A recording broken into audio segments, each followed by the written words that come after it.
All right, you sit here and stare at the fat guy for a while, and we'll gather up our guests. Is everybody doing all right tonight? Everybody fine? Woo! 22, this is 22, Wasteland 22. We hit our 12th year anniversary. Woo! Yeah! 12. Yeah, people have been asking me a lot lately because we only had dates through next year posted, but I did sign a contract last week, so we're good through 2016, unless I have a giant heart attack or something. You're still expected to show up. Yeah, I'm still expected to show up. I promise if I die, you all get to come and kick me. That's worth $30 right there. Yeah. Yeah, we just signed the contract, so we're good through 2016. You know, on the flyer, did you see the flyer? I mean, like, we're a B-movie show, so, you know, if you want an A guest, go anywhere else. But I didn't even have I had 3 guests as of Tuesday afternoon. I actually did the flyer Wednesday night after guests got back to me and sent it to my printer and said, can you have it done tomorrow? We're really going to open. So it's looking pretty good. Just before dawn reunion, a whole bunch of people you've never met that aren't anywhere else, because that's what Wasteland does. And Sergio Martino, who had to cancel due to work, we've got him. He's coming back. He wants to be here. Honestly, he didn't hose you. Work is an acceptable thing. Yep.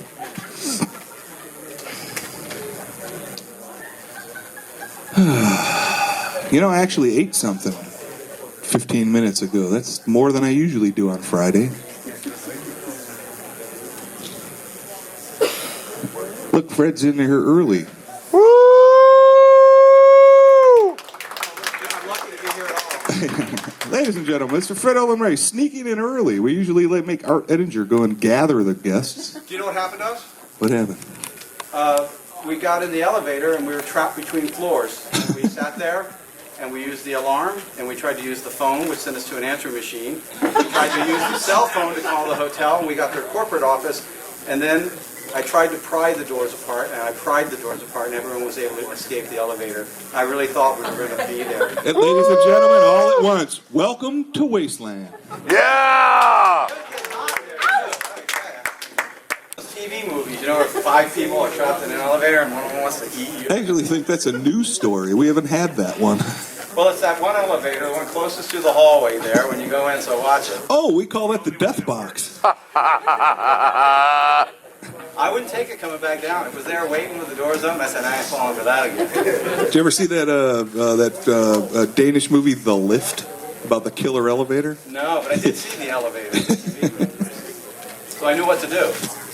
Try the doors open. Look, I have notes about my talk. You can't look at them. That's okay, I can't read. My eyes are bad, too.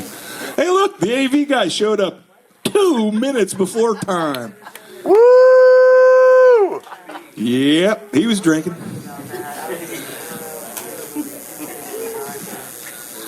thought I was on my way to my room for vodka and ice.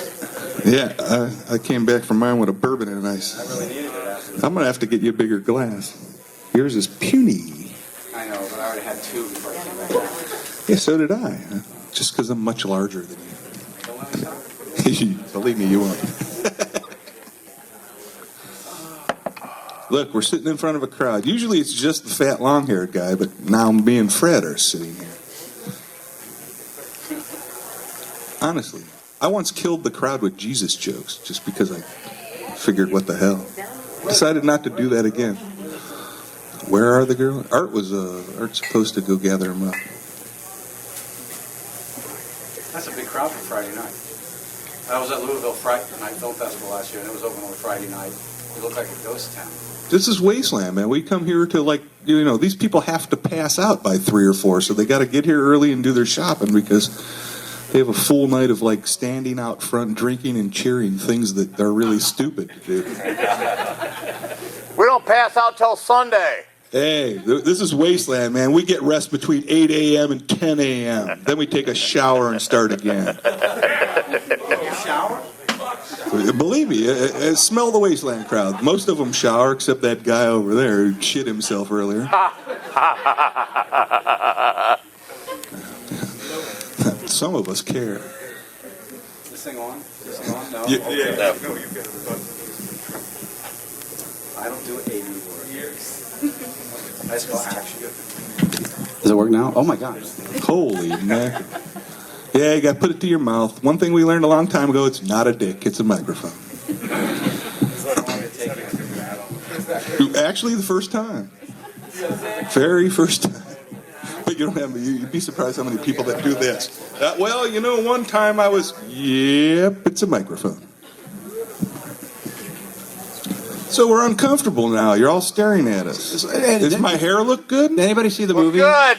Anybody see the movie? Was it from DVD? Did it, It look was. okay? It was your Did it look your all right? DVD, Yeah, your looked retro great, video. Brad. We let your intro play too, Fred's little intro. The old. This is the 16 by 9 one or the full screen, the old one. The original one, yeah, the first one. So it wasn't the 25th anniversary one, the widescreen one. Hold that up. Oh, dude, that is the old That- one. well, it Did had look your little. okay? It looked fine. Because it is great. available in 16 by 9. No, it looked great. Yeah, but was it Looked great. shot that way or did you crop it? You know, this is a misconception, and I went through this with the lab recently. All films from 1954 on up were shot with the 1:8:5 aspect ratio, but the mat is left open for the Academy to expose itself for a television sale later. Theaters run them from the Academy full frame, and they use a metal mat that goes into the projector that cuts the top and bottom off and brings them back to the aspect ratio. Any film that you plan to have shown in a theater or have a theatrical release is framed for 1:8:5, even though we expose the entire frame, and you can have a full frame version if you want, but they're all framed for 1:8:5. And we're doing some transfers right now, and we're doing them in HD, and the guy called and said, well, you know, Fred, we're going to have to cut part of the picture off the top and bottom to get this to HD for you. I said, where have you been? Where have you been your whole life? And I had to give this guy an entire lab lecture about how films are framed. So at a time, because even though films like this sometimes didn't play in theaters, although Hollywood Chainsaw Hookers did have theatrical release, you have a European and an overseas and an Asian release, and so you still had to go for the theatrical aspect ratio, even though you knew that in the U.S. it was going to go straight to video. We had photographs of Inner Sanctum in the Philippines with people lined up for 4 blocks to get in to see that in a theater. And there was a really weird women's prison movie with Tawny McClure in it called Chrome Hearts. And when we went to India to make the Don the Dragon Wilson movie, Tawny was one of our actresses, and we got there, and there it was, a giant billboard for Chrome Hearts, a movie that was lucky to have a videotape release in the U.S. It was playing in 800-seat theaters in Madras, India. So all of these films were framed for 1:8:5. That's what I tell people that all the time. They're supposed to be 1:8:5. That is your theater screen size. Unless you've done something that really means you'll never make it, like Bikini Drive-In, which was at a time when we would transfer the negatives to a digital, and then we would edit them on video because we knew there was no chance that this would ever, or we didn't have the money to go back to film. So that film isn't framed right for a 1:8:5 extraction, so it would be a lot of work to try to get. I used to get in various parts of the country. I'd get people who said, "I don't like it when it only it's that skinny thing. It needs to fill up my TV." That's my mother. She said, "I want the whole picture, Freddie. I would like to see the whole picture." Yeah. So I'll go buy you a 16 by 9 TV, Mom. Then it will fill the whole. Oh, that would be okay. Yeah, said, that's my mom too. It doesn't fill the whole TV. Buy a bigger TV or get new glasses, Mom. Sometimes that's the only problem. So we're still uncomfortably waiting for Art to bring in the girls. Ken, come over here.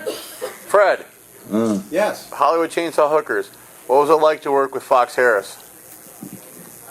Fox Harris was a great actor. I'd seen him in Forbidden World, where they pulled his tumor out and fed it to the monster to kill him. So I loved Fox, and then he turned out to be one of the best friends of my wife at the time, Dawn Wildsmith. And so Fox was one of those guys. He was a funky guy, just like he is in the movies, and he was always broke. And so every chance I could get to give Fox a job, I did. He was in Armed Response. He's in just about everything that we could put him in. Even when he was doing Sid and Nancy and Repo Man and things like that, you know, whenever we could put Fox into things. Eventually, he did end up living with me, and we took care of him until he passed away. Nice. So he was a great guy. He smoked too much. He was a funky guy. And the people who did Cafe Flesh had made a play, and it was called Jackie O. And it was a very bizarre play in L.A., and he was one of the stars of this play, so we got to go see him do that live. And he did, I think, Dr. Caligari, some kind of... Yeah, You know, he was my in that. mind is kind of blurred. Yeah, he and was all in that. It's that, been yeah. 20-some years, but he was in something about Dr. Caligari. Yep. But he was a great guy. He was a very funny guy. He used the name Jerry Fox in some of our films because they were non-union. So, but you can see him in a lot of stuff. I think he's in a lot of our films. He was a great guy. You supported a lot of guys like that, or like Robert Corey was one that he didn't. It would be like, I loved Robert Corey. We had him here. We got him out here, but you used him several times, and like, wasn't he running from the tax man for a long time? Well, Bob owed so much back taxes he couldn't get his residuals or royalties anymore from his films. The tax people took his money before it ever got to him. And so he had to get, you had to try to bring him in and pay him under the table or do this or do that. And we supported Bob for years because he was like a member of our family. And, again, I had the unfortunate task of having to convince him to move into the motion picture home and take him over there.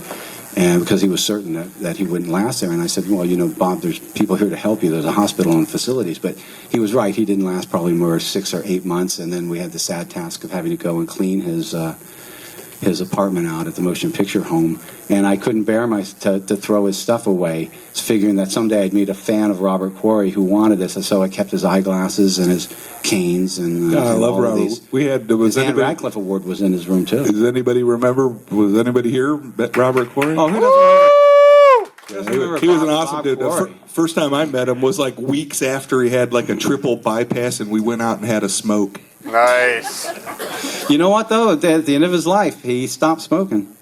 He stopped smoking. At the end of everybody's life, you stop smoking. Well, But when I he meant was a year or here, two before that. when he was here at Wasteland, he asked for a handicapped smoking room. We just gave him a smoking room and an ashtray and said, "Fuck it, what are they going to do?" Yeah. Handicapped smoking. I thought that was awesome. And about $20 worth of junk food. He was a gourmet chef, though, and he wrote a lot of cookbooks and stuff. Yeah, I know, but that was what made it so funny. Is he wanted a handicapped smoking room, and we went and dragged him down the street for about $20 worth of junk food. And he was like, "I'm fine," and he was no hassle all weekend, and awesome. I really liked him too. Okay, well, the girls are fashionably late. They may be doing their hair. Michelle said she wanted to brush her teeth before she came. I don't know what What's she's she been gonna up to. do? Smile? I don't want to go there. I don't know. Yep. Okay, well, Anybody else have a question for just Fred? You can ask. How it, tall am though. I?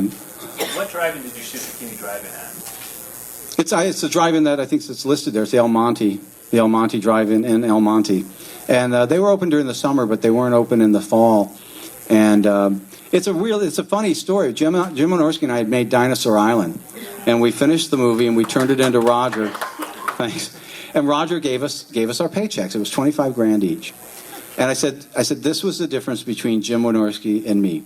I looked at the $25,000, and Dave Hewitt was trying to get me to become a member of the Magic Castle. It was like $1,000. I said, you know what? I'm going to do that because I'll have fun there for years to come.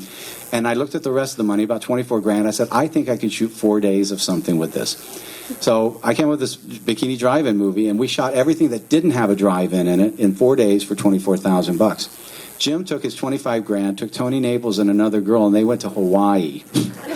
And they went through all of the money in Hawaii. And I then had to raise the rest of the money, and I didn't get back to it until January 15th or whatever, the night of the huge earthquake in L.A. And we went back, we filmed the drive-in for 2 days, and the earthquake hit right while we were filming, the girl dancing on the hood of the car.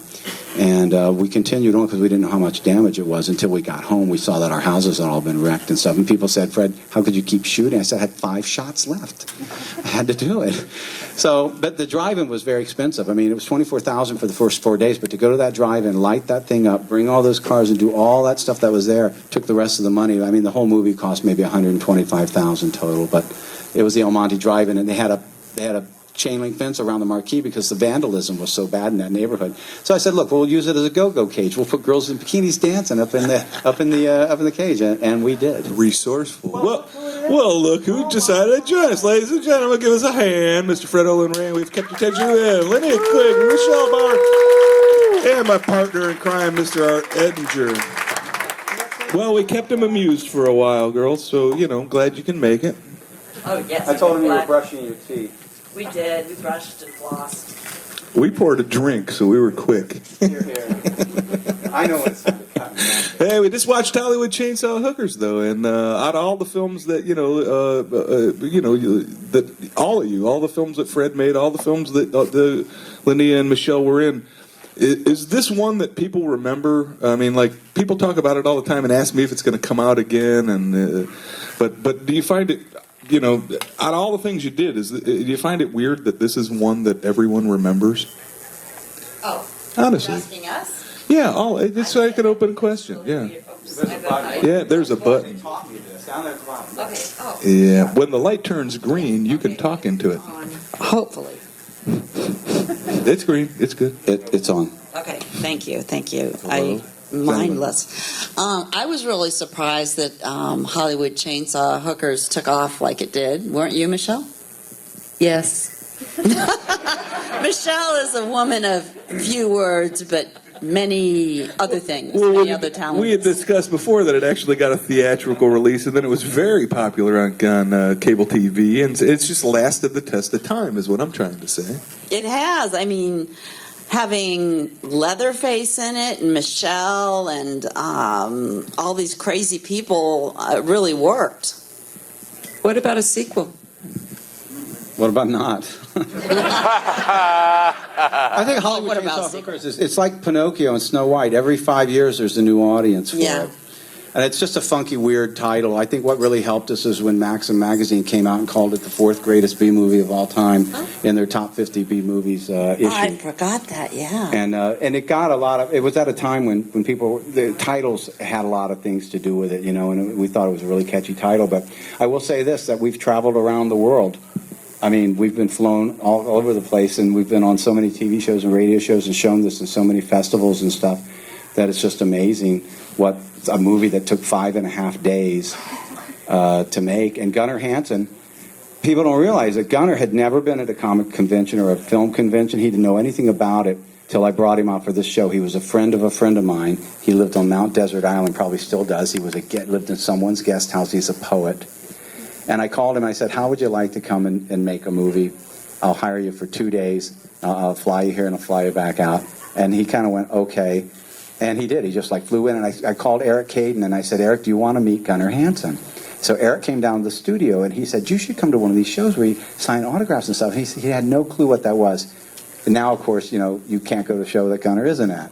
So he completely rebuilt himself off this show. And Jay Richardson, if there's anybody here who knows who Jay is, this was Jay's first film after a divorce. I don't know if he was an insurance salesman or what, but he went back to acting, which his wife didn't want him to do. And Jay, of course, has had a very successful career when he came after this. And I met Linnea and Michelle, who I'd worked with in The Tomb. And it all seemed like a natural for a 5.5 day movie. Oh, yeah. It was on Memorial Day or something like that. But Yes. we did it, I think. We did it around filming in another movie called Moon and Scorpio, and there was a 3-day weekend, and then there was 4 days of pickups for this Britt Eklund movie, and we told them that we would do the film for them, the pickups, if we could have the camera equipment on the weekends in use of the Transworld Entertainment offices. So Jack Chandler's office and the police stuff, that's the Transworld office. And then it's my house where the baseball bat scene with Fox Harris and they put him in the bathtub. That was my house. Oh, yeah, that's that a was- fun. And then we went to that little studio, Lucky Brown, who was in Lucky. The Astounding She-Monster. He has this little studio called Movie Tech, and there's a little old man who had written Sahara, the Humphrey Bogart movie, and all his job was to sit there and go, Movie Tech, when the phone would ring. Oh, God. You remember this guy? And there Rough life. were bums. There were homeless people that they hired to sleep there, and they'd sleep in the projection booth, and they'd get drunk all night long. They would be drunk all the time, but they thought it was free security. There's somebody alive in the building at all times. So we have Raptor one night, and we bring these girls. We're looking for some girls to play the cult hookers. There's only 3 of them. God. And somebody comes back, and I said, guys, those are real hookers off the Sunset. They said, Fred, they just want some beer. And they had cleaned all the beer out. The homeless guys who slept there in the projection booth, and the girls had drank all the beer, and they couldn't even say. They were supposed to say, "Give it to him" or "Kill him," and one of them was saying, "Kill it," and the other one was saying, "Give it to him," and we're like going, "No, no." All say this, and it's funny. Go, oh, fuck it, just Here's a beer. Somebody go out for a 12-pack. I remember those run back and girls. forth like there's a big panic going on. 3 hookers from Sunset. Yeah, a big panic with 3 hookers. Well, I loved it when you put your son in the bar scene. Oh, yeah. That was that's the greatest missed joke of my whole life. You ever look back on something and say, what the hell was I thinking? They come in and somebody says something, and they said, how did you know I was there here? And she says, you were the only real man here. And it cuts to this bar, and they all look down, and it's my crew. It's all my crew. But my little boy is there, and he's got a double martini, and he's at the end of what I should have done is cut to a table of children. She says, you're the only real man here. It should have been a table of 10-year-olds who all looked over. But as it was, they were the crew, because we didn't have any money. So there's the assistant director, and there's the assistant camera guy, and they're all lined up down the bar, playing the bar patron. So it was nepotism. It was cheap. Oh, okay. I got cheap labor and actors and things like that. Yes. By the way, my son Chris, who is a very little boy in that, and was also the biohazard creature and some stuff like I grew up in movie set because I was a single parent. He's coming here tomorrow. He's now a director himself, and he's is in New York doing a werewolf movie for Sci-Fi Channel right now. He's producing, but he directed Two-Headed Shark Attack and Mega Shark versus Krakatoa and Almighty Thor and recently Shark Week for Sci-Fi Channel, and so he's driving. He's making a 3-hour drive tomorrow to come down here and hang out at the show with me tomorrow. Well, we were laughing just yesterday about how between you and Chris's films, you sucked up like an entire day of Sci-Fi Channel not long ago. Oh, my I was God. like, all right. They had a party. They had a party for Shark Week at a sports bar. I love Shark Week. And from 2 o'clock in the afternoon till 2 a.m. in the morning, Sci-Fi Channel just ran one creature feature after another. And I come into the bar, and they said, hey, Dad, they just ran Super Shark. I said, oh. And now they're running Shark Week. Then they ran Mega Shark versus Krakatoa. Then they ran my movie Sea Snakes, Luke Perry. And I said, Chris, do you understand that you and I blocked up 8 hours of a network's programming for a day? I said, the two of us, I said, we jacked this entire network for 8 hours. 8 hours for the price of one Hollywood remake turd. It should have been the Ray channel for I that don't even day. think they knew it. I don't think they knew it because I went to Sci-Fi Channel recently to pitch George Romero's Day of the Dead as a series, and they had no clue because there's 2 different groups. There's a Sci-Fi Channel of New York who do the movies, and the ones in the Universal Tower do the TV series. But the people came to me recently with Day of the Dead as a series and asked me to develop it along with Creepshow. And so I went in and I pitched it, and I said to them, I jacked your station last weekend. They had no clue that they had run our movies back to back. They didn't know anything. That'd be awesome if we had Day of the Dead. Hey, Art, you got anything to pipe in? Why, certainly. Certainly. Michelle and Linnea, you worked together on so many movies. What can you tell us about the very first time you met? Do you remember your first meeting with one another? We had a big fight. No. I think it was on Get Crazy. Don't you think? When we met? I think Or it was- The Invisible Man. It was the shower scenes in the, what movie was that? It was you and Wasn't it The Brink and Invisible I. Man? Was it The Invisible Man? Yeah. Yeah, we were With doing... Steve Guttenberg. Yes. Yeah. We were doing nudity. In the background, shower scenes. You guys are hardly known for that. And then we had the same agent.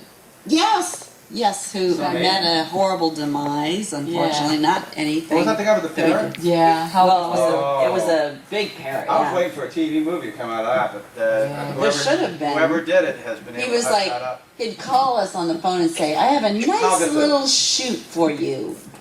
Yeah, and we just, Brink and Linnea and I actually just met on these, we were extras during Yeah. nudity and worked our way up real hard through the back door, so to speak. And we worked really, really hard to get where we got. I mean, to get a speaking role was like unheard of. To get your SAG card, which thank you, Fred, got me mine. We just worked tough Yeah. times just to get even recognized. Yeah, and we didn't do any bad stuff to get recognized either, Right. but just the nudity. But it was still work. You had to go and work at it. Oh, I'll give you my all the God, credit yeah. of that. Yeah, definitely.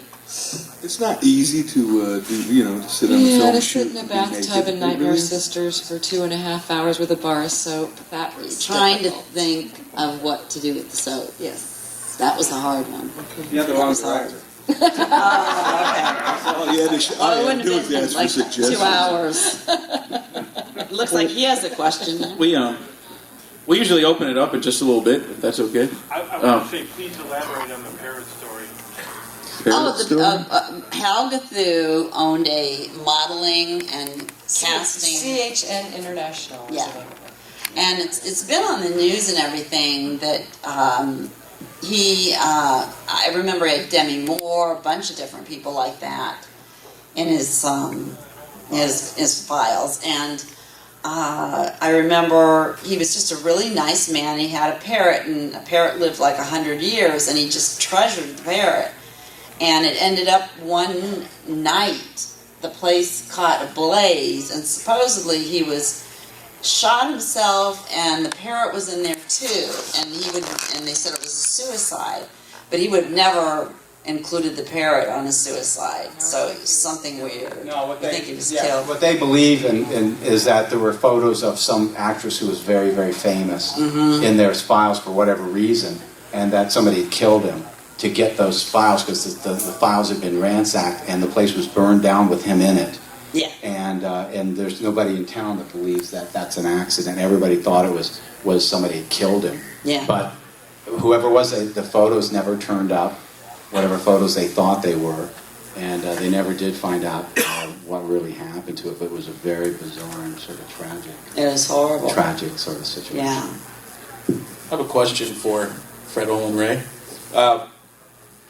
Growing up a little bit too late to have experienced the grindhouse theatrical experience, growing up in like the video generation, the Sleaze Mania tapes were very, very influential to young people like myself in getting exposed to exploitation movies. How did you get involved in those Sleaze Mania tapes? Those are those comp tapes? Yeah. That's Johnny Legend, if anybody knows Johnny Legend. Yep. Johnny Legend, Martin, whatever you call him this week. He was friends with Jimmy Maslin and Eric Caden and those guys, and he's still around, and he was putting those together.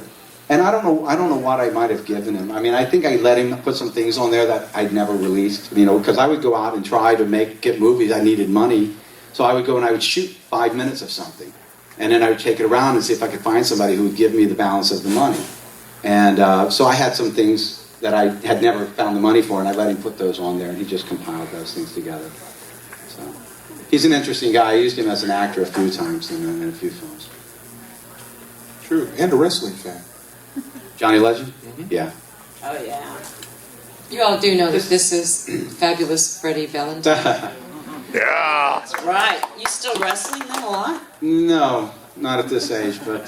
Hey, it's clear. You know Johnny Legend's sister is Lynn Margulis. Does anybody know that? No. She was the star of the movie Aftermath years ago, and she was with Andy Kaufman's Kaufman, girlfriend, yeah. and she became an editor, and a lot of people didn't realize that was his sister. I didn't know but that. it is. Well, there you go. Now, see, look what you learned. Yes. Something every day. You did? Look at that, we educate.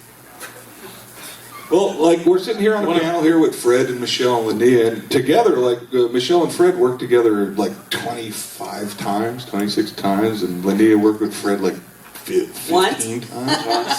Yeah, well, like at least 5 or 6 times you guys worked together, and Michelle and Linnea worked like at least 15 times together. So What are you trying to say? I'm just saying that it's like Yeah, it's what does not that like mean? family sitting here. It's You act like we it's can't get a job somewhere else? No, what I'm saying, I think it's just kind of funny to have you together here together at Wasteland because it's just like family. Oh, I'm trying to talk him into a thing later. There's 3 of us. I'll let you know how that Oh, works. my God. Okay. Okay. That'll be the second time then. I know. Yeah, that's why we put you on the 6th floor. The rooms are big. Oh. Yeah, I was just kind of making a family thing here. Well, Like that- everybody's that- known each other a long time. Yeah. It was more I have a state question now. for Fred. So was it back then that it was hard to find a dependable girl actress that could speak and show up? Or what was the reason for using the same people over and over again throughout your films? Was it just the camaraderie, or was it... Is that a real question? It is a real question. But no, it's harder now. It's harder now. Back then, we would do a movie like Masseuse, which I always thought was a pretty decent little film. And you'd go and people would actually come in and they'd be waiting to audition, and they would read and they would audition, and they had credits and stuff like that. That kind of thing doesn't exist anymore. Griffin Drew and the rest of them, and Monique Parent and people like that. People took it, and the girls who were actresses, no, it was a lot easier back then to find good talent than it is today. It's very hard to find good talent today, and it's hard to find a lot of talent who don't have a lot of tattoos and stuff. I mean, you're trying to make a caveman movie, and everybody's tattooed from their, on up. It's just it's harder. It's a lot harder today. Well, and one of the cool things about both Michelle and Linnea is you're not like in the late 80s, early 90s. You're not 18, 20 years old in these movies. These days it seems like when you watch a direct-to-video movie, the cast is super young. They hardly ever cast anyone over 30. What do you see changes in the casting age-wise these days? I'm asking you. Oh. I mean, I used to have them play college girls because you can go to college at any age. I never tried to pass them off as high school girls. No offense, ladies. Oh, okay. But anybody can go to college, so you make them sorority sisters, right? Yeah, exactly. It doesn't matter. It doesn't matter. So the thing is today is like, I have this whole rep and all that stuff, but if you really look around, what I've really been doing the last couple of years is I do Christmas movies for Lifetime Channel, and I do Christmas movies for Ion and stuff like that. And it's like your stars are going to be a little older. Because anybody who is under 30 and is a named star is a real star. They're going to get $500,000 and up to be in your movie. If you have a name value and you're under 30, you are a real star. So what you end up doing is you end up going into people who are a little older, into their 30s and stuff, and a little older in their 30s. I don't mean to say it the wrong way. Old. Oh, but I mean, God. it's like the young kids now that are stars are real stars, and they're high paid. And you can't, even friends of ours like Amber Tamlin, I can't afford Amber, and she's one of our best friends. But, she's got a career, she's got to look out. And I'm not going to pay Amber. I used to tuck her into bed at night, and I'm not going to pay her $1 million No. to show up. No, exactly. But that's what our agent wants. And There were days I would have paid her $1 million not to show up in my house. oh my God, Let's not go there. that's funny. Well, you were both in so many movies that are near and dear to all of our hearts here at Cinema Wasteland, and obviously some of us may have questions about some specific ones. Question for Linnea Quigley about Savage Streets. That's a very sort of simultaneously in-your-face and kind of campy set up to what ends up being a not very campy scene. What was the atmosphere like on that set? It was pretty much everybody stayed in their character. I was felt like the odd girl out, and the Satins, which were Linda Blair and her gang, were hanging together, and the Scars, those guys, stayed in their characters, even though I wrote in with Red, one of the characters, every day. But it was pretty much everybody was just staying in their character, and I felt like a real little girl because of my way I was dressed and the way I had to act and everything. But it was a very serious set, though. Everybody was really into their characters, and just it was very realistic. And when you're now that most independent movies are no longer shot on film and are shot on video, I mean, do you feel the atmosphere changing radically today when you're on a film shoot? Yeah, it doesn't seem like a film. The first time I did one on video, I felt like I'm not really doing a film. It was really strange, and now they have cameras that videotape you, and you're like, oh, you're going to take my picture, and it's a real camera. Yeah, it's not the same. I miss hearing check the gate and all those little things, and when they changed the film bags and everything, and you had to get it right because you were, using film stock. Yeah, I never believed in any movie I ever made that they took more than 5 days. When someone said to me, I was on a movie for 3 months, I went, yeah, right. It doesn't exist. Well, I think it's funny. It's like you girls were just talking about film and film, the clapboard and starting it. But what a lot of people here probably do realize is that the term "scream queen" was termed around U2. And I mean, not just U2, but U2 were part of that. And to me, scream queen always meant actress on film. Where today, I do 15 of these shows, and Scream Queen means young girl with nude photo.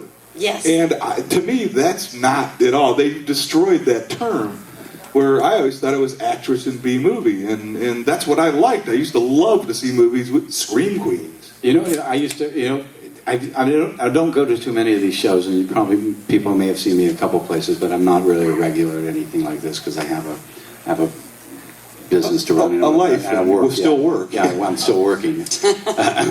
But I would go to some places like Chiller and stuff, and I'd see girls and stuff set up, and they'd have photos and stuff, and then they'd say, "Now, what do you do?" "Oh, I'm a Scream Queen."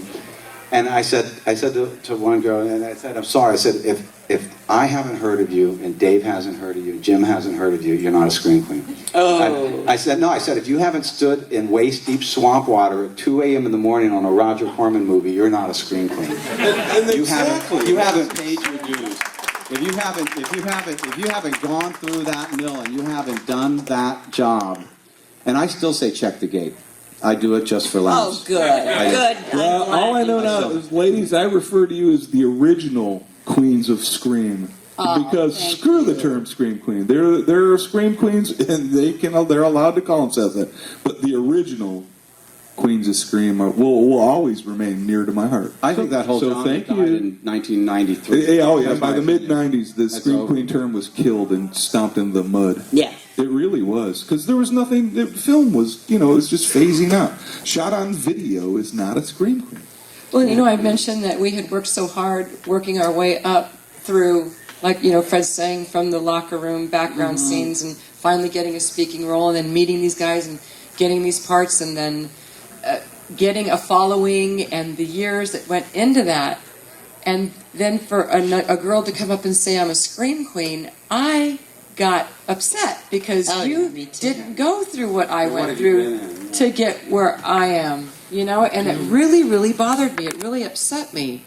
And then when it all kind of fizzled and died out, I thought, you know what? They come and they go. And where are we? But the original 25 Queens years of Scream later. remain.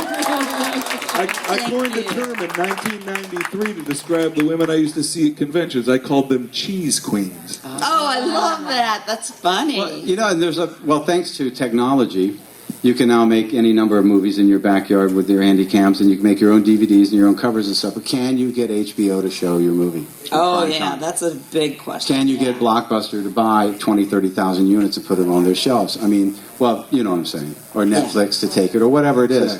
But so there's a ton of stuff out there, and people say, oh, I made 5 movies last year. And I'm like, I can't remember any of them. I can't remember seeing them. And these girls, and I'm not blowing smoke here because I've already had all of you several times. I'm kidding. But it doesn't come easy. You think, oh, well, they spring on the scene? Look at The Naked Gun.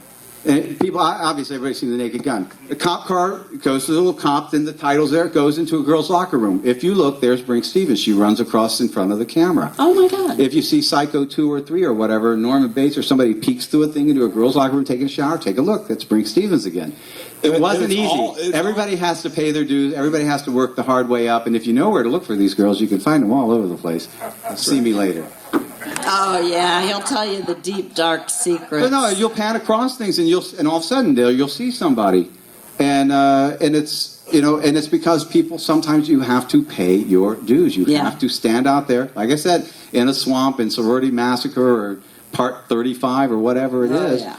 And and people sit there and you complain. You go, oh God, Roger Corman's so cheap. He doesn't want to pay overtime or golden time today. Let me tell you something, folks. There's a lot worse things in this world you could be doing than to be working in a union movie for Roger Corman at his studio on a show that's going to play forever, that's going to get all the distribution.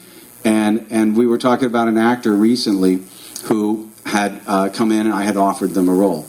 And they said yes to the role. And 3 days later, they called up and said, you know what, this is just not important enough for me.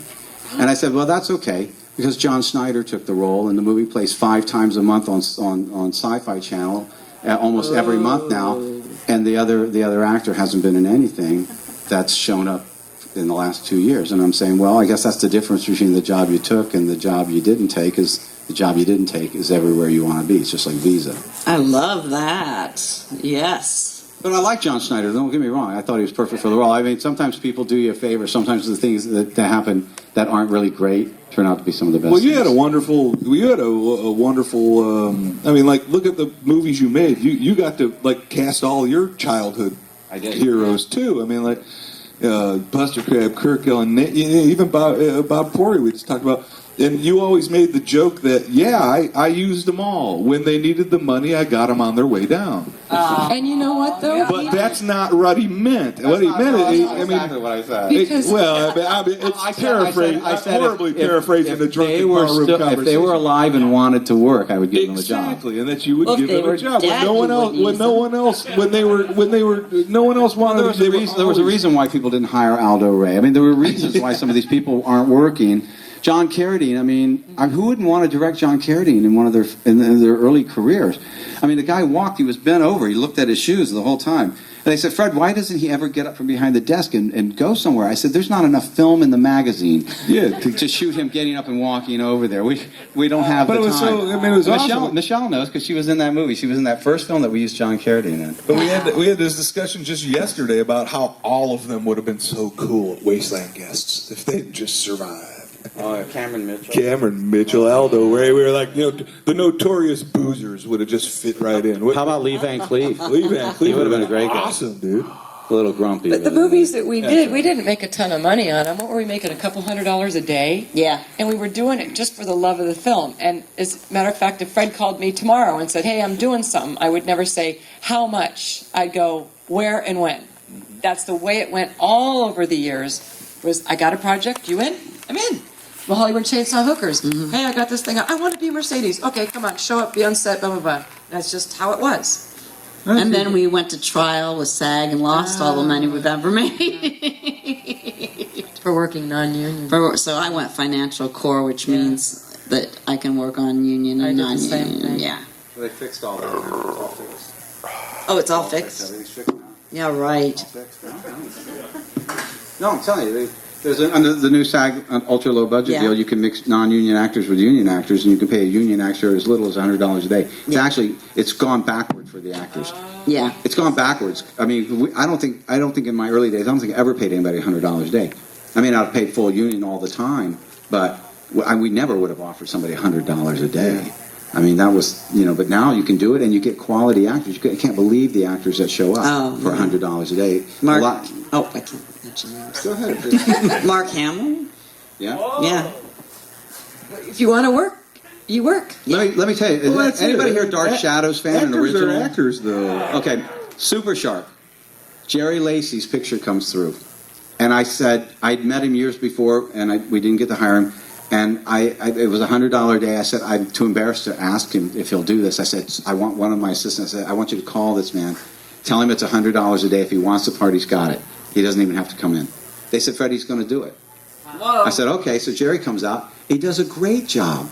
So then we do Hatfields and McCoys. And I got Christian Slater to play the governor of Kentucky, and I need a union officer. I said, call Jerry Lacey.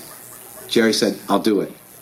Jerry took me to lunch, and he said, Fred, you have revitalized my career. I have an agent now. I have a manager now. He goes, I go on 4 auditions a week. He goes, my entire career has turned around from not the $100, but for the parts I gave him and the exposure and the quality that he got on network television. So it's not always a dead-end street. No, but me and Art have done dozens and dozens of these talks, and the one thing we can say is actors act. I mean, it's not the $100 a day. It's acting. And you actors see act. on the way up the people you see on the way down. Exactly. So you have to be really careful about how you manage yourself with the people that you work with. Mm-hmm. But actors will always act. I mean, like if it's not inconvenient to be on that set for a day, most actors will act. That's what they do. It's your job. Yes. And I want to thank, from the bottom of my heart, Fred Olen Ray for my career, because I think I owe him everything. Well, absolutely. But they were actually so many fun films. I mean, that was, and it wasn't the money that everyone was paid, but the films have lasted. Everyone here, the films you were in are quality B films. That's what we're celebrating right They now. were fun. Yeah. And Michelle was saying last night that she lives in a nice suburban neighborhood and she doesn't talk about her acting career to anybody, What'd you say? A 65-year-old woman stopped I knew you you? were going there. I knew you were going there. I My could hear it. neighbor Because you 2 said something doors to the neighbor, I down could hear it lining up. saw Sexual Witchcraft, which was one of Fred's movies. And I played a snoopy neighbor like a Mrs. Kravitz. And she pulls up in front of my house and goes, "Hi, Michelle. I saw you on TV last night. You were the snoopy neighbor." And I'm going, oh my gosh. And first of all, I'm thinking, okay, what is she doing watching that? Right? And then she spouts out, and I'm looking around to see if there's any other neighbors. "I didn't recognize you with all your clothes on."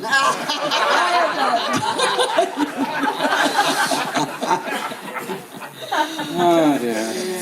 That would be embarrassing. Oh my God, it's so funny. What was she doing in her little PJs watching that? Well, speaking of low-budget films, it was for Linnea. Did it ever pan out? One of my favorite no-budget movies was Nick Phillips', Crazy Fat Ethel movie. But there was like, is that going to happen? That remake? I hope it will. It's that supposed movie's to. great. I love that movie. Yeah. And you and Felisa Rose, who's got back into acting after the atrocious Sleepaway Camp 1, which I like 2 and 3 better because Sleepaway Camp 1 was a boring slasher with one payoff ending. But she's gotten into acting, and and you guys were supposed to star in it. And whatever happened to that? I don't know. I got an email. They're waiting for funding. Just like a lot of movies. You should talk to Fred. Fred makes movies. Happy Yeah. waiting, folks. I know. Happy waiting. I know. I don't do that anymore. You call me up, you give me the money. Yeah. Go. That's And all it's I like, want. let's go, man. Speaking of being recognized, when USA Up All Night was happening and you were both on cable all the time, I mean, were you recognized pretty regularly? Did you have awkward situations walking around in the day-to-day, or did people not approach you so much? I got recognized, the day that I had, some pimples or, I looked horrible. Or, I forgot to wash my hair or something. And it was always like that instead of, when I was, nicely dressed and stuff. That's when they'd recognize me. And when the USA, I did get a lot of people just staring at me like they knew me from somewhere. Isn't that a weird feeling? Yeah, You're it's a going, very oh my weird God, feeling. they've seen my boobs. Yes. Yeah. Yeah, where they're staring and not looking at you. Yeah, they're looking through you. That's why they have X-ray specs, I tell them. Those never worked. I know. We all bought those. We never got a 7-foot Frankenstein either. We got a Jack Davis picture. How much money we spent through the bank accounts. Well, see, we used to put the specs on and pay the girl to take the clothes Yeah. off. Pretend like that. Yeah. I can't see a thing. The three of you have such long filmographies. We could go on and ask a million questions about the individual films, but maybe we should open it up to the audience. Who has questions for the esteemed? You've been patient. Well, we've had a good Been time. very patient. Here, we got one right in front. Yeah. So, USA Up All Night, this airing of Nightmare Sisters, I've heard the rumors for years, but I never actually saw it, that you guys reshot all the nude scenes with pulling in the scene in the bathtub with you holding balloons and stuff like that. Oh, yeah. David had us come in. It was, 6 months later at least? And he had an offer, so he couldn't resist it. And so we came in, and I had to redo my song I do in the movie. And we had to redo the bathroom scene, and we're jumping on a bed with balloons squeaking them.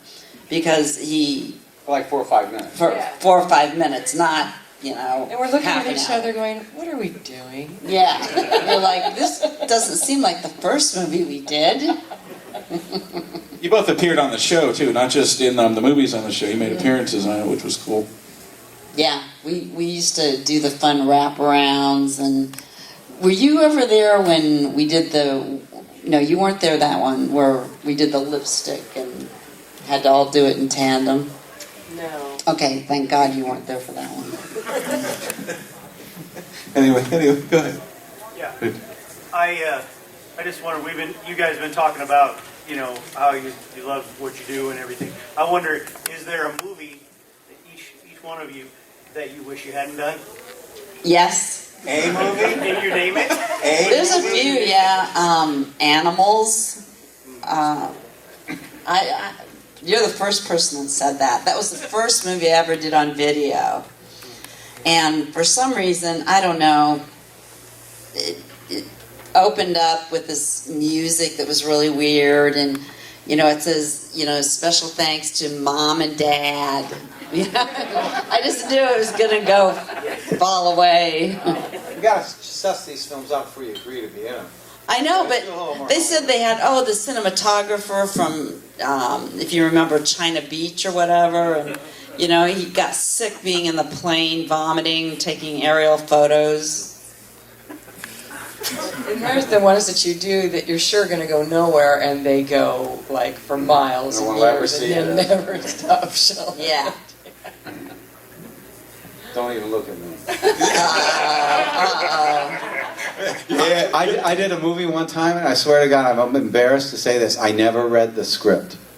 It was a feature film, and I went on the location scout, and I said to the AD, I said, quick, tell me what this is about. And he said, it's about this, this, this, and this. I said, great. I said, that house looks just great. I want that house.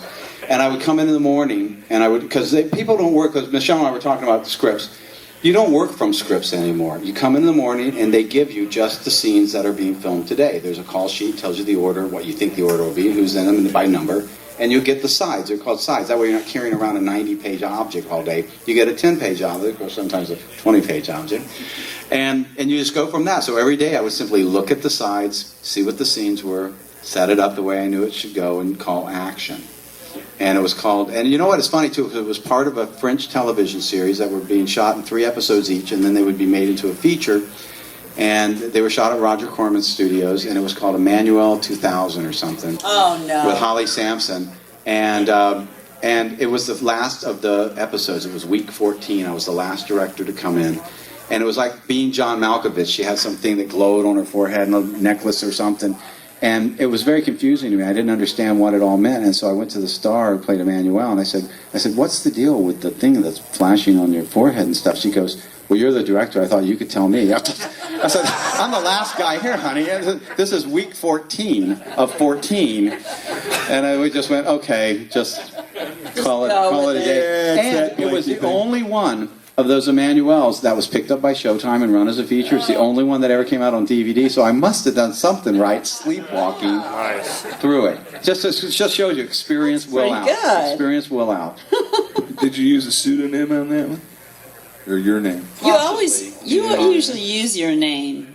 No, I don't. Usually? Oh, the man has oh. more. How many pseudonyms? You know, they had, one time Andrew Stevens and I we were all being sued, and we were in a deposition. And they asked Andrew, because this is where we started doing this, because Andrew had so many pseudonyms. He used Hugh Janus, and he had all these. He had Tom Papadopoulos. I mean, and we're in a deposition, and they said to him, Mr. Stevens says, why do you use so many pseudonyms? And Andrew said, because it amuses me. Oh, I like that. And I got to a point, and I know, I'm sure there's a lot of days where you just like not to see your name in print anymore. You just don't want to see it. When I started out, I was very interested in establishing myself. Then after about 4 or 5 years, I was done with that. And I used to tell people that the only place I wanted to see my name printed was on a check. I said, I don't want to be famous. I don't want people to talk about me. I don't want you to think about me. That's why I've been trying to get into television. I said, I would like to disappear into TV. No one knows who directs Desperate Housewives. I want to be that guy. I want people you don't need to care about me. I'm not interested. That's why I don't go to these shows. That's why I don't do interviews and stuff. I don't care. And so I'll put anybody's name on there. I like Dark Shadows. Roger Collins. Put his name on there as the director. That's how I got to be in a movie called Save Me. There's a real actor named Roger Collins. Who knew? And because I use that pseudonym now, I get credit on the IMDb for movies and stuff I didn't make and I'm not in. Now you sound so cynical. I'm not cynical, but there is a point. First of all, I'm not glamorous girls with books of photos like you guys. It comes to a point where it's a job. It's a job, and it's a job where I get up at 4 a.m. so I can walk around the house for about 45 minutes before I have to get in my car at 5:30 and drive down the freeway, and then stand on my feet for 14 hours a day. And then listen to people whine and cry about they don't like their wardrobe, or they don't like the way their hair looks, or that dog bit them. Or what do we do now? And everybody comes to you. You know, do you think you can get something for a vegan on this lunch line? What the fuck do I know? Do I care? If I could change my name on the call sheet, hey, who's this guy? I mean, where's the director? I'll do anything. It's a job. I want to show up. I want to do a professional job. I'm a member of the DGA. I'm a member of the Producers Guild. I do all the things I need to do, and I do them to the best of my ability. And that's it. It's a job, and it's not even a 40-hour a week job. It's a long, hard-ass job, and you guys know. It's very tiring at 2 or 3 a.m. in the morning. It can be very tough. I had to laugh. I was on IMDb once, and I saw this picture of Fred, and I swear to God, under it said like the 25 worst directors. And I said, and I got mad, and I clicked on it. But I clicked on it, right? Because I saw this picture, and I got mad, and I clicked on it, and then a list came up of all the directors, and I said, motherfucker, everyone who's alive has damn near been at Wasteland. All but 2 or 3 on that list, and I got even madder. Yeah. But now Fred's here, so I'm down to like 2 on the list. Fuck you, IMDb. Yes. Honestly, I got mad because I saw a little picture of Fred there and it said 25 worst, and I went, God damn it, and I clicked on it and I went, oh, son of a bitch, we've had all the living ones. Oh my God. So, I just thought it was great. To me, I just looked at that and said, well, you know what? That's a compliment and a half, brother. Because if you looked and clicked on the directors, they did a shitload of films where they say best director. Well, he did these 3. Well, you know what, plenty. Other than Hitchcock and a couple other guys, they don't deserve to be on that list. So I just thought that was, and honestly, if it wasn't your little picture there, I wouldn't have got pissed and clicked on it. Yeah. Well, don't go on IMDb and check it, because it pops up randomly in a corner somewhere. Isn't that just an opinion? People didn't vote on that, did they? No. People vote, but look at the douchebags walking around the world. Do you really care what people think? Jesus Christ, look what the Republicans have to offer. Let's not get political. Go ahead, Doug. You got a question that gets us out of this mess? I got a question for the ladies. What was it like to work with Jess Franco? Good question. The man knew what he wanted. He had passion. He had passion, and he knew exactly what he wanted and exactly how he wanted it done. He was no nonsense, all business, but when you sat down and you broke the bread and had the wine, he was a good guy. Yeah. And I liked that he knew what he had in mind and got down to business, and there was just no bullshit. And he really smoked a lot. I did. And he hated that I used Tabasco sauce. Yeah, there's a really funny story that we went the last day to this place that was special to him to have the chef make us this special dinner. I lucked out because I don't eat fish or meat and got a baked potato or something, but she got this boiled fish. And she carries along a Tabasco sauce with her traveling. And so she put Tabasco sauce on it, and Jess was like just mortified and started saying, oh, that shit. And she's arguing back with him. He's there with his pepper shaker, going like this with the pepper like crazy all over us. And I go, look what you're doing to your food. Don't give me crap about my Tabasco. Yeah. And you kept Tabascoing it up, and you got your way, and he just kept going, oh, it's shit. He's very passionate about his food. I love Jess Franco. I met him about half a dozen times, and I used to always describe Jess Franco as the man was a genius because we never understood what the hell he meant. No. But he spoke like 10 languages. Sadly, English was his worst, and he always wanted to talk to you.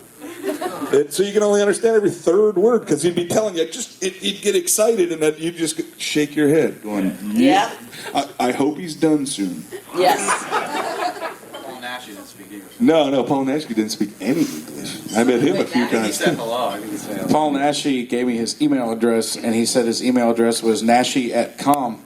And I said, I don't think that's your email address. And we went back and forth for about 5 minutes before he got it right. So. He spelled Nash differently every question in the back. Because he just printed it. Had an E in it, sometimes it didn't have it. He just printed his name, and usually his son was around, so Sergio was a great guy, and Paul Nash would be around, and his name was always misspelled. And it was just write your damn name. We all know it's not Paul Nash, okay? The court recognizes the gentleman in the back. Way in the back, the guy who's been wanting to ask a question desperately for 15 minutes. Do you have any stories bad feeling when you came motion pictures? Camp? Any camp? Oh, yeah. I remember having to get a release for the horror workout, and I went into the offices of Camp Motion Pictures, and I became very frightened because I sat in Sal's office, and there was monitors of every part of the building and the parking I was lot. just telling somebody that just an hour. And guns around. Yes. Yeah, guns and things around. And I said, could you please sign this release so we can show Hollywood chainsaw hookers? And I quickly exited after he did it. They were like mafia, weren't they? Yeah, they're like. Oh God, we're going to end up in the swamp tonight. No, they're all in jail. We're all okay. They're all in prison now. They had a company called LA Video, and Dave Dakota was a director there, and he directed adult male videos for this company. That's right, they had. And it was LA Video, and Jimmy Maslin and Eric Caden, I guess, who had Blood Feast and 2000 Maniacs and stuff, had made a deal with these guys, and Jimmy came to me and said, do you have anything? These guys are trying to start a legitimate line. And I said, well, I have the Scream Baby Scream. I said I wanted to call it Nightmare House, and maybe I had something else. So I went down there, and just like it is, you walked in, and there were all these banks of monitors that showed every angle of the building in case they were attacked. And there was like a donut case, a glass donut case of Uzis and machine guns and stuff there right when you first walked in the door. And we did business with them, and they were fairly honest, but because they were in the adult business, it was a different world, and they treated people differently. And they did business actually more legitimately than the straight horror world. Everybody got paid when you worked with the Pretty much so, but then they started learning. They learned how the legitimate business did, and before it was over with, they were pirating Hollywood Chainsaw Hookers, and I had to go there and pull the plug on them. Wow. Because people think they own that movie. They didn't. They never owned that movie or any part of it. What they had done is paid in advance to me for the video rights prior to me actually making the film. It was based on a royalty based on X boxes. But eventually they made their own movie. They decided they're going to make their own movie. It was called Death House, and John Saxon was the director. And Dennis Cole was in it, and Michael Pataki, and some other people. Tony Francioso, I think, was in it. And they could not get to the ending of the movie. John Saxon directed the climax of the film 3 times, and so they called me and they said, could you come in and direct the end of the movie, and John Saxon will just be an actor. I said, that's very uncomfortable. But I did it. And we shot in the alley behind LA Video, and it was all guns. They had all their guns on the hoods of the car, and they were acting in it now. Salvatore Riccichi and the other guy, Jim Goff, or whatever his name was, they were acting in the film, and they had plastic Jesuses made out of plastic explosives. I mean, I think they were fake. You never know. We don't know. That was the end of the company. They ended up in prison. How did you know about camp? Jimmy Maslin and Eric No, Caden. the guy back there. Yeah, people ask me about that. There's some kind of weirdism going on about it. What is it about camp that interests you? We're obsessed with VHS. Yeah. Oh, okay. The old VHS guy. He doesn't seem old enough either. Yeah. Was it really you who brought out Scream Baby Scream? I love that movie. I bought that out of the negative. When I first moved to California, I was broke. I literally was unemployed, and I had I sold Alien Dead to somebody, the rights, for like 10 grand, and a girlfriend of mine had just had a car accident that had a settlement. And I said, let's put our money together and see if we can buy a movie, because video was just taking off. And I knew this film was in Miami, and I bought it for $5,000. I bought the negative out of a guy's closet. It was a Florida shot film, but it had a great cast. Like the guy who played Rodney and Gruesome Twosome, the guy with the electric killer was star in it. And the guy who even did the effects was Doug Hobart, which is... That's my son Christopher's godfather. Chris's name is Christopher Barry Douglas Hobart Olen was Ray. Dr. Creep in Ohio Horror House, who loved this show to the day he died. He was a regular here. Doug's still alive. I spoke to Doug him last is week. 95 or 6. Death Curse of Tartu. Doug Hobart was the Tartu in Death Curse, and he was the creature in Sting of Death with the big head. And let's not get on Doug Hobart. I love Doug. You should have him at one of your shows. I really should, because he's sharp as a tax. Yes, he is. I just talked to him not long ago. He just wrote his biography. Anybody else? Let's get out of this with one last really good question. Shake your hand. Go ahead, Beck. There you go. Rhonda, hey. Okay, we want to know what it was like to work with Michael Sonyi or Dookie Weisswater. Dookie's a real strange, fun guy. I mean, I worked on him on Lord of Illusion, and he came in, he told me to Clive Barker's with rat traps attached to his face and genitals and everything, and he was hired. But Dookie was really fun in Hollywood Chainsaw Hookers and Nightmare Sisters. Nightmare Sisters, I mean. And he's just a rare breed, I tell you. Yeah, when I first heard that song, was that the intro song to Nightmare Sisters? Jumpin', Jiminy, stuck on my chimney, Yes. I'm going, where did he get that from? Yes. But It rhymed. We had that band, the Haunted Garage. Yeah, the Haunted Garage, but they were actually pretty good. They were pretty good. I put them Yeah. in the movie Cyclone, and Dar Robinson kills Jeffrey Combs with an ice pick in the scene, and Michael Sonny and his band are playing devil metal or something up there. You're in Cyclone, Michelle. Yeah. Briefly. And Michael wrote Commando Squad for us, and his girlfriend worked at the library, and she was a costumer, and she did Phantom Empire, I think, and Jill Connor. And I think she did all the costuming for our stuff. So he was a very strange fellow, and he never really worked a regular job, and he just got weirder and weirder. I mean, as he went, I haven't actually physically seen him in a few years, but he did friend me on Facebook recently. So Facebook. I keep up with him a Oh, we little love bit. Facebook. All right, ladies and gentlemen, just give it up. We've been here an hour. We can't keep them any longer.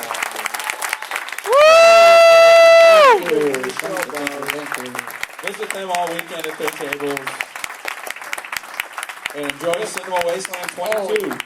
We're singing in the rain. Yeah, remember, in about 15 minutes, our first film of the night, El Condor, Spaghetti Western with Lee Van Cleef and Jim Brown.